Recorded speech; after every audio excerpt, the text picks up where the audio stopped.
adoption of your product. Today, internet and mobile probably is the best university that I've ever had. You can communicate with all of the world.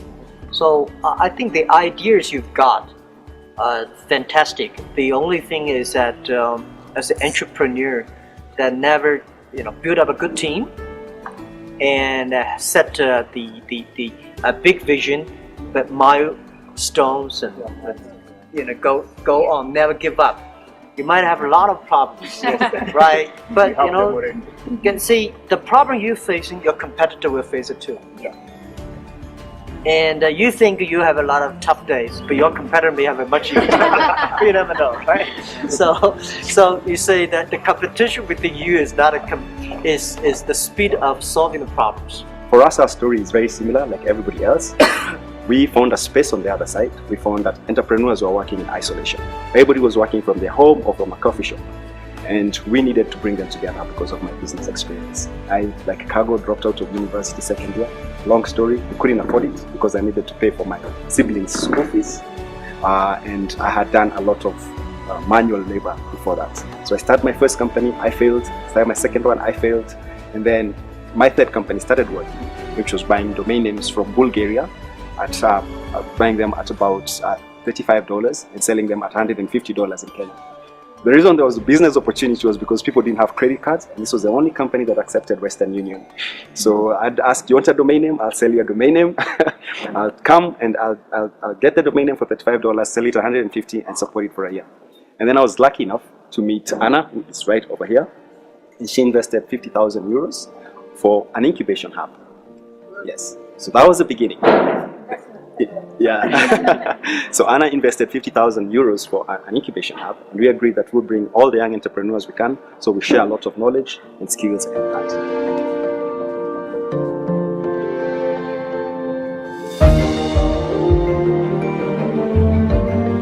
Dr. Mukisa Kitui, these are the young entrepreneurs. Thank you very much. Yes.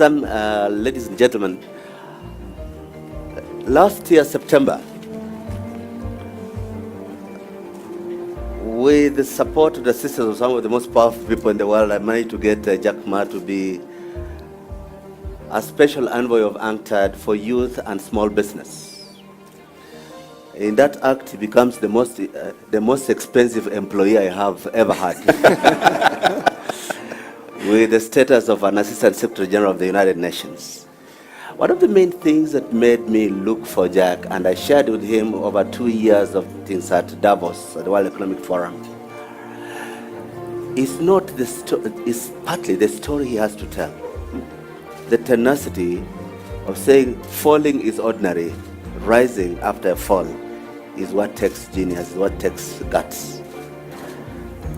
And that in the reality of the marketplace, most small businesses have high mortality rates. Very many businesses fail, but how would you keep trying again after it has failed? That narrative, I thought, needed to be told to the world. But there was a second thing. Some of you have just listened to me in the other room mention. By the end of 2015, global electronic commerce reached 25 trillion US dollars. That's roughly close to the combined wealth of the top 100 enterprises in the world. As I bring Jack Ma on his first ever trip to Africa, actually originally we were supposed to have the entire trip in Nairobi, but because of Kenya's ability to suspend economics when it's going to an election, I said, okay, we will have this trip to Rwanda, but on our way there we must stop in Kenya. And I'm glad that we created this possibility. And our stop to Kenya for me was first and foremost to give Jack a chance to talk to this audience, and to give this audience a chance to interrogate Jack. First, let's tell us your story. Just the first 3 years. We've watched the YouTube videos. We love them. We're inspired by them. Just the first 3 years. How did you do this? How did you do this? We want to hear it firsthand, don't we? Yes. I think that's a very good place to start. Thank you.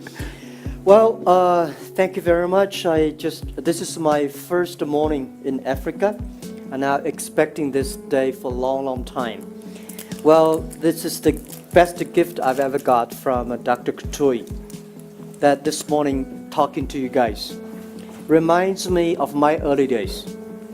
And I see from your eyes, from your heart, what you tell, it's the passion, the inspirations, the dream that you have. I remember 1995 when I came back from the States. I visited the USA for 29 days, and I discovered the internet. So I came back to China and said, I want to do something called internet. But there is no such word called internet before, and there's no such word called internet on the dictionary. So the government does not let me to register a company called internet. Since I had no background on technology, know nothing about computer, even to today, I know very little about computers. Because I don't think you have to know anything before you do it. The great thing I see from your eyes that I know you don't have a lot of know-hows. And those people have a lot of know-hows don't want to do it. The entrepreneurs, you start with a dream. You start with a belief. And you also have to start with a group of people believe the dream. So I came back to China and I said I want to do something called internet. China was not even connected to the internet in 1994. So it was very difficult to convince people there is something called internet. That was tough. People say you're telling a lie. But I know this thing exists, and I know it takes time to convince people. By convincing people, it's not convincing people by words. You have to convince people by results. I made a lot of speech in the early days, and even now I still talking to a lot of people. I came here today here not to selling China products, because you have got enough Chinese products. Right? I came here to share with you the entrepreneur spirit and the dreams. This is what I learned from the other part of the world. I learned from the American dreams. I learned from many other startups in the whole world that the dream, how they do it.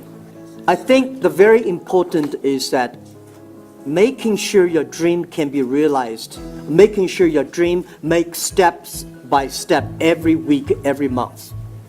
And making sure that your employees believe it, making sure your customers are happy. Because if your customer happy, your employees are happy, the shareholder will be happy. Do not try to spend a lot of time with your shareholders. Spend enough time with your customers. Spend enough time with your employees. And even do not spend a lot of time with competitors, because we are all so early stage. The best way to compete, to fight against your competitor is your customers, is your colleagues. So it was early days was tough. I was the number 7 guy in China connected to the internet. The speed was so slow. You would never imagine, because in order to prove that I was not the thief, telling people telling lie. So I invited the TV friends. I've got some university schoolmates. They work in the TV station. So I invite them to come to my room and say, with a camera, and I want to tell there is something called internet. It took us 3 hours and a half to download the first front page of my website. But at least to prove there's internet there. Yesterday when I arrived in Nairobi, the speed of internet, was so fast. It's so fast. You guys are lucky. Because it was so much better than the days when I started. And I think with such a great infrastructure of the internet you have, with so many people in the world today know about the internet, there today about more than 1.7 billion people are already online. But at that time, total China, less than like 500 people using internet. It's difficult.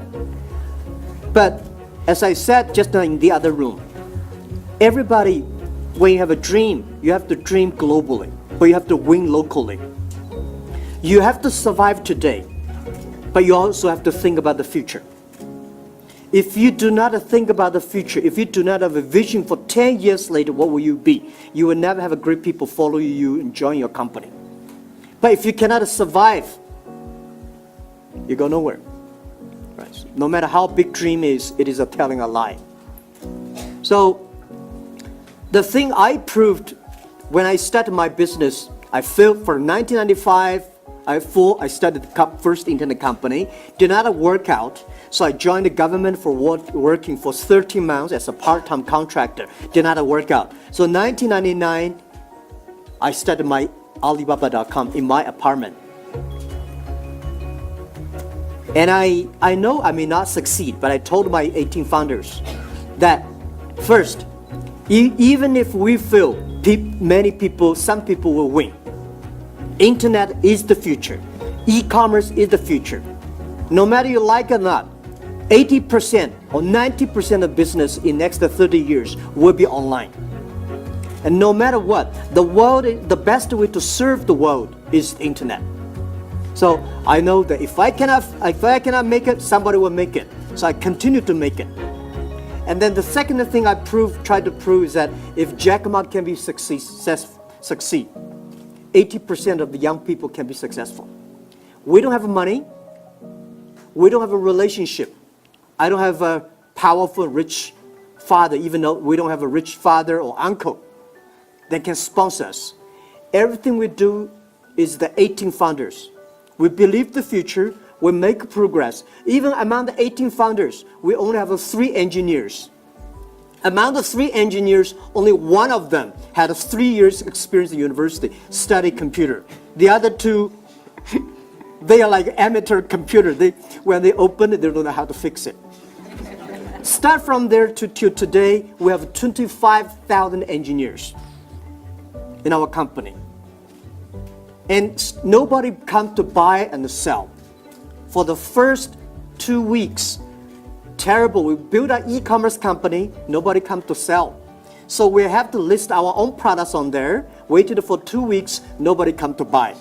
So we have to buy ourselves. And then the first month, some people come to sell things on our site, we buy everything. So we buy a whole house of rubbish for the whole month. We started, nobody believed e-commerce. Until today, or last year, we sold $550 billion US dollars. From nothing to $550 billion. And I think compared to yesterday was big sales, but compared to 10 years later, we are nothing. So this is what I want to say. The great ideas I heard in the next room inspired me and changed my. You guys are the hope of Africa. And I believe 15 years ago, 18 years in my apartment, I told my team, we are the hope of China. Because we are the guys without any resources. If we can make it, most people can make it. If most people like us, without money, without resources, only with the dream and belief, if we can succeed, China will be successful. You guys are the hope of Africa. Because what I see, I did not see you guys a lot of money. Because great entrepreneurs should not have money. If you have money in your mind, this is US dollars, this is RMB, and you're talking like English pounds. Nobody will work with like. If you have a good dream, if you have a plan to making progress, things will happen. And I changed my mind this morning. Just a half an hour there, I would do more things in Africa. And the only thing I want to do is not to sell products here. And I will enable you to sell your dreams all over the world in Africa. Supporting entrepreneurs is always my dream, because I know how tough it is to be an entrepreneur. It is difficult. I never cry. I said, I only make my competitors cry. Because if I cry, I'll probably die 100 times. Because we have to encourage our team, and I say, making sure that we can survive tomorrow. As I said, before I answer your question, I want to say this is my belief. And this is what I tell every day to myself. Today is difficult. Tomorrow is much more difficult. But the day of tomorrow is beautiful. Most people die tomorrow evening. Even today, as my size, for our company's size, I still believe today is very difficult. I have more problems than anybody here can imagine. You say, now you are big. You make billions of dollars every quarter, I have much more problems than you have. Much more headache than you have. When I was young, 18 years ago, I thought, what if I can make my company bigger? Then I can cigar, lie on the beach. I have a lot of people work for me. I thought that would, now the company is getting bigger, my problem is getting bigger. I'm getting much busier. But this is our life. One day, when you pick up the job as an entrepreneur, this is your life you pick up. Don't complain. Where is the opportunity? The opportunity always lies in the place where people complain. If you solve the complaint, you got a problem. You got an opportunity. This is what I believe.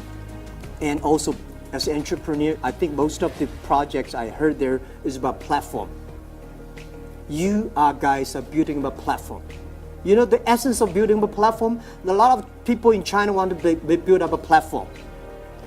The difference between build a company and build up a platform is a platform is to enable others, make other people happy.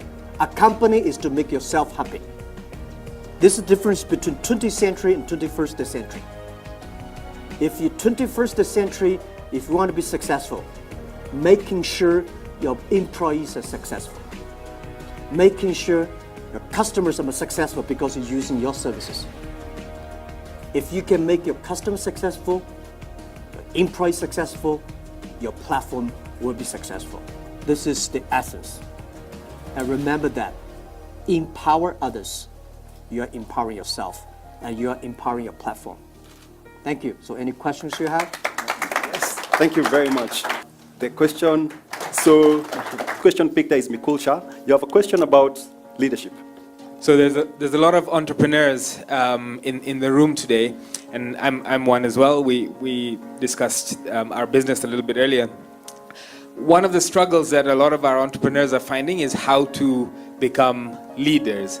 And I truly believe there's a big distinguishing factor between entrepreneurs and good leaders. So my question is, are there any leadership principles that have contributed to your success as a leader, not as an entrepreneur? Leader doesn't have a fixed style, right? Some leaders good at speaking, some leaders never speak by actions. Leadership doesn't have a style. Everybody can be a leader. A good leader should have a vision. The vision is not necessarily good, because when I work in the company, when everybody was disappointed, I have to tell them. I have to see before the other people see the opportunity. When everybody excited, I have to see the disaster. Especially as a CEO of like me in the Alibaba group, my job is to see the problems of the future. So, and kill the problems before the disaster comes. So a leader must have a vision. A leader should inspire a team. A leader should discipline a team. I learned my management skill one day. I was talking to the famous general of the United States. He was talking to a group of people, say, how do you discipline your lieutenant? He's a general.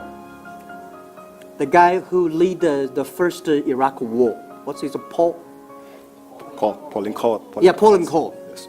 He said, you as a leader, you have to get up early before the lieutenant.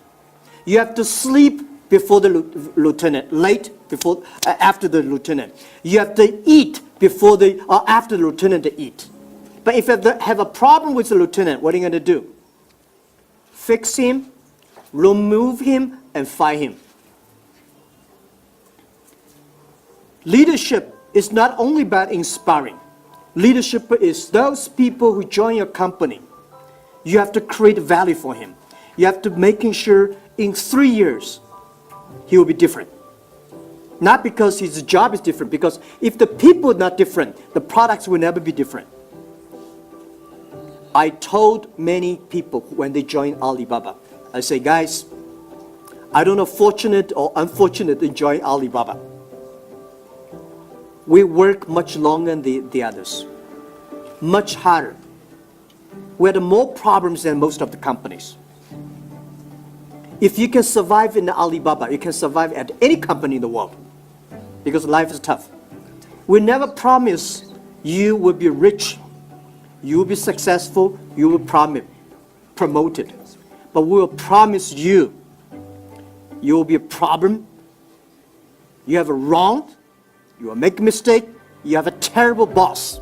We all promised. So you set the expectation, but have a good vision. So that is the way we manage the company.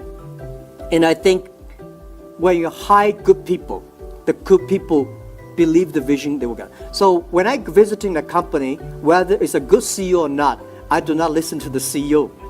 I listen to his people. If the people believe the vision, or the people believe this guy. If the people believe the vision, if the people believe this guy, this company has hope. A good entrepreneur can always tell good stories. I don't need to listen to stories from you guys. I can tell your people, right? If your people, any young people in your company, he can tell me the vision. He can tell me what they're doing. That is a good company. That's leadership. Leadership is making sure everybody, when they sleep, when they drink, when they talk, when they go to the toilet, they talk your vision. And they believe it. Great. Those people who work for me, you hear what has just been said. I hope you believe in me. So I'm going to take one question. You made the first $10,000 in the first month. You're happy because you know it's not that much money. But you wonder, when do you start paying? When do you know it's the right time to start paying yourself?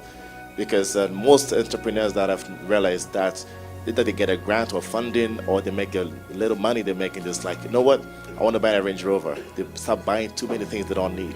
But when is the right time for you to know that you can start paying yourself? Pay myself? Yes. Good question. A lot of startups complain that they never get the money from banks, never get the money from the other venture capitalists.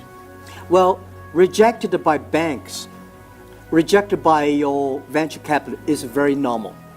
You got the money from these guys, not normal. Why people want to help you? Right?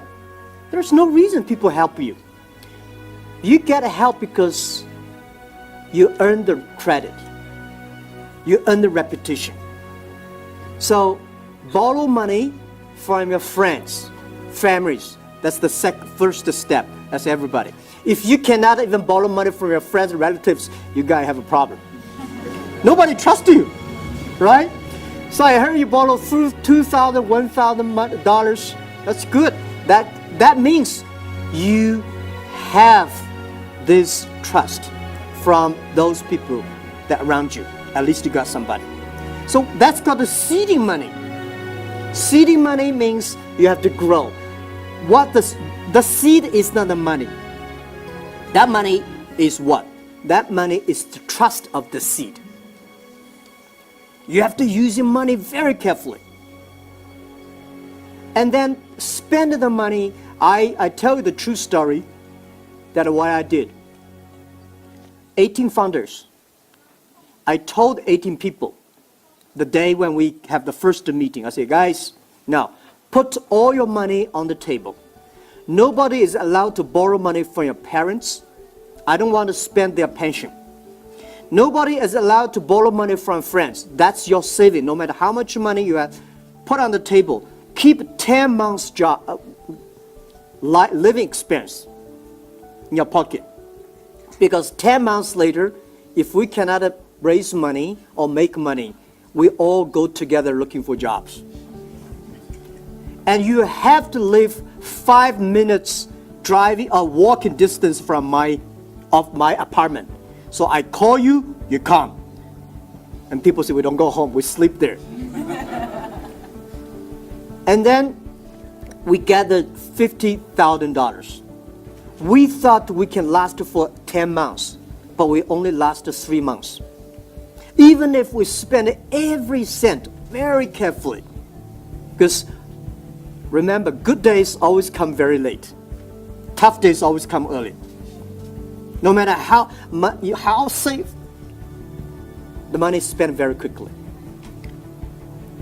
So we did not have a pay for the first 8 months, even if when we raised the money from venture capitalists, $5 million, our first round, we did not have pay. And then we started to pay 500 RMB, which is like $60 a month. $60. My CFO, today he's vice chairman of the company, his pay at that time like $300,000 US pay, annual pay. He joined me and I say, I cannot pay you money. He said, okay, I cannot even pay you 500 RMB for 1 month. He said, okay. So we all agreed for the first year we don't have a pay. When we start to have the pay, we pay the employee first. When we have a raise money, when we have certain money that we think we can survive for 2 years, I told the team, all right, let's start to pay. But we can never compare our pay with the other company. People say, Jack, Microsoft paid us that much, that you only can pay us that much. I said, please go to Microsoft. Right? For us, we give options. We give shares. My share in the company early days was close to 60%. Today, my share is only 7%. I give all my shares to the people because my investor did not believe. One of my key investors, he did not believe in giving shares to the colleagues. He said, no, Jack, don't give shares to the colleague, to the employees. I say, I have to say, if you want to give, you give. I don't give. I say, I give. Even if I give my shares, today, I think I don't know how many, what is my stock price yesterday? $150 something. We start from 1 cent. From the first day 1 cent to today, we divided a lot, probably like $500, $800. When I give the 1 cent to many employees, those people love the 1 cent. They are good colleagues. They say, I'm okay with 500 RMB, $50 a month. I love the share options. I want the shares. Those people want the dollars. They don't want options. They are not your people. So I give a lot of shares to people. I remember one day when we want to dissolve USA office in Silicon Valley because we made a mistake, have an office in America. I said, guys, either you bring 2,000 US dollars back or 1 cent for each shares. Everybody say, give me $2,000. Nobody wants Alibaba shares. I know we hide the wrong people. When we're profitable, or close to profitable, we start to give share. If you are profitable without even paying your employees properly, you are not profitable at all. A real business, you should never rely on your colleagues have a tiny. So early days for Alibaba, our pay in our city is below average, but our option is good. And then when we're profitable, we say we should be better, a little bit better than the average pay of our city. Because we don't want, today, even us today, I think Alibaba is the richest company in our city. We can pay them very good, but we still we don't want to unbalance the city. We don't want to get every company, the high good people join us. This is the ecosystem. So we encourage our colleagues when they're 5 years old, or when they stay in the 5 years or 10 years, we encourage them to join the other company, even the competitors. Because in this way, that you are getting new fresh into. And those people for 5 years, 10 years, because they are so tight, we're working so hard, that for 5 years in Alibaba is like 15 years in any other company. So we have to let them go. Pay. Think about, before you break even, you have to think for your employees, because they have wife, they have kids, they have family to raise. You can be crazy. Your people can be crazy, but you as the founder and CEO, you have to care your colleagues. Only when you care for the colleagues, your colleagues will care for your customers. That's what we believe. Wow, I guess that deserves a standing ovation, guys. Thank you so much, and all the best. Yeah. I think you guys have a great dreams, and keep on doing that. And Alibaba will do anything we can to enable you guys. So we have gone ahead and we've made you parents of 2 baby elephants. We adopted 2 baby elephants because a lot of these people here are like small baby elephants, small businesses that want to grow to big giant businesses like Alibaba. So the significance of the gift we're about to give is the fact that all your small businesses can become big giant elephants, which are giant and gentle. You pay attention to your customers, you pay attention to your employees, and then you pay attention to your shareholders. And so I will ask Dr. Kitui to come, and you have a baby elephant that you can take care of for a year, Baby Mbegu. Baby Mbegu. You will receive emails from us and from the David Chedrick Foundation about the growth of the baby elephant as much as you'll hear the news from this country. Jack, thank you very much. On behalf of this ecosystem, you have a Baby Mteto. Oh, Baby Tattoo. Baby Mteto. That's your baby elephant for the next 1 year. You'll receive email updates through Jason or yourself, and you'll get to know how the baby elephant is doing. It's at David Chedrick Foundation. If you ever decide to come into the country, just go there, say, I want to see my baby, and you'll be shown what your elephant That's did. great. Yeah? Thank you. Thank you very Thank much. you. We really appreciate it. Thank you, guys. Thank you very much. This is Alibaba DAO. We call it small is beautiful. Yes. Small is powerful. Great. Thank you. Thank you very much. And thank you so much for you supporting all these entrepreneurs. There are a lot of things I can learn from you, and Thank we you. can do together. Thank you very much. I'm honored. Thank you. I received this on your behalf, guys. Small and beautiful. So we're going to do a quick selfie. Okay. We are selfie people. We are a selfie generation. Yeah. That's how I'm gonna do.